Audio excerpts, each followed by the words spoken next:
Assalamualaikum warahmatullahi wabarakatuh. Perkenalkan, kami dari kelompok 6 dengan anggota TV Fasihatul Harfiah dengan NIM 2320068, Mudafina Lailatul Nikmah dengan NIM 2320069, Elja Sabitalisya dengan NIM 2320083, dan Zakiyatun Nafisah dengan NIM 2320084 akan mempresentasikan tentang model studi Islam. Model studi Islam. Islam adalah agama yang mayoritas lebih banyak dari agama lain. Istilah studi Islam dalam bahasa Inggris adalah Islamic Study. Secara sederhana dimaknai sebagai kajian Islam. Studi Islam berasal dari dua kata, yaitu studi dan Islam. Studi adalah kegiatan yang sengaja dilakukan dengan tujuan mendapatkan informasi, mendapatkan pemahaman yang lebih besar, atau meningkatkan keterampilan seseorang. Sedangkan Islam berasal dari kata aslama yang menutup atau dan patuh. Jadi studi Islam adalah upaya tidak mempelajari hal-hal yang berkaitan dengan Islam. Studi Islam adalah suatu pembelajaran yang dikaitkan atau berkaitan dengan kajian-kajian Islam atau keagamaan.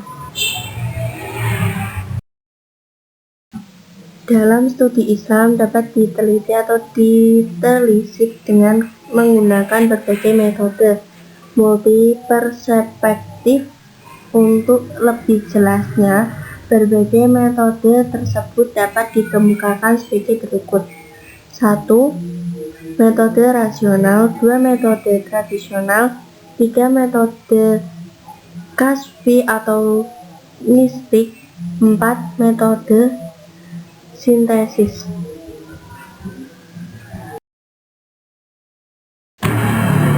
Konsep insider dan outsider.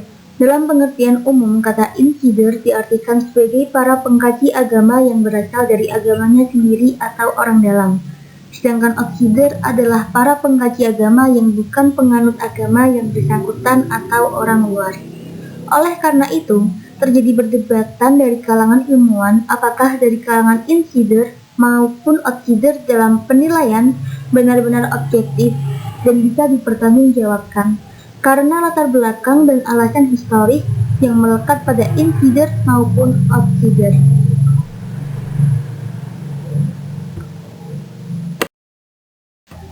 Studi Islam di kalangan insider-outsider.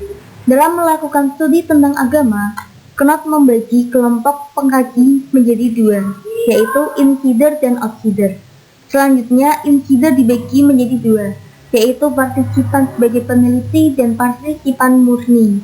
Sedangkan outsider juga dibagi menjadi dua, yakni peneliti sebagai partisipan dan peneliti murni.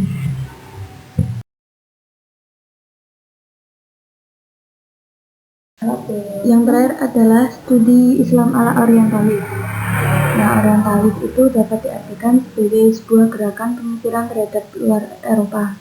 Orientalisme itu adalah seseorang yang melakukan kajian tentang masalah-masalah ketimuran, mulai dari sastra, bahasa, antropologi, sosiologi, psikologi, sampai konklusi yang distortif tentang objek kajian yang dimaksud.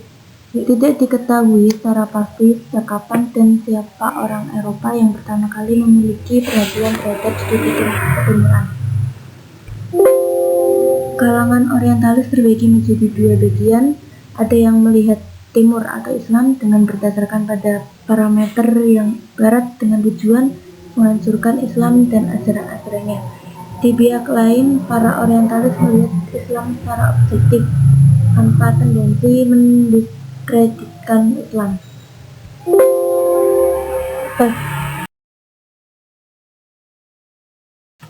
Kalangan orientalis terbagi menjadi dua bagian. Ada yang melihat timur atau Islam dengan berdasarkan pada parameter yang barat dengan tujuan menghancurkan Islam dan ajaran-ajarannya.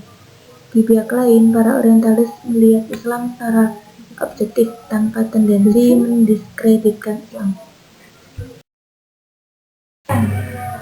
Kesimpulan, memperhatikan sejumlah definisi dan sedikit keterangan di atas, dapat ditegaskan bahwa agama Islam merupakan objek atau sasaran dalam studi Islam. Keberadaan agama Islam yang diposisikan sebagai objek atau sasaran kajian di dalam studi Islam adalah, dalam makna luasnya, ajaran idealnya, dan elaborasi teoritisnya serta aplikasinya dalam kehidupan masyarakat Islam.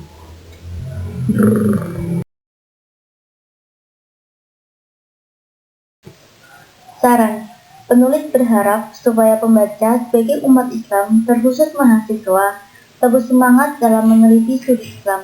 Jikalau para outsider dan orientalis masih meneliti tentang studi Islam, maka kita sebagai insider dan pemeluk agama Islam haruslah terus mempelajari dan mengembangkan studi Islam.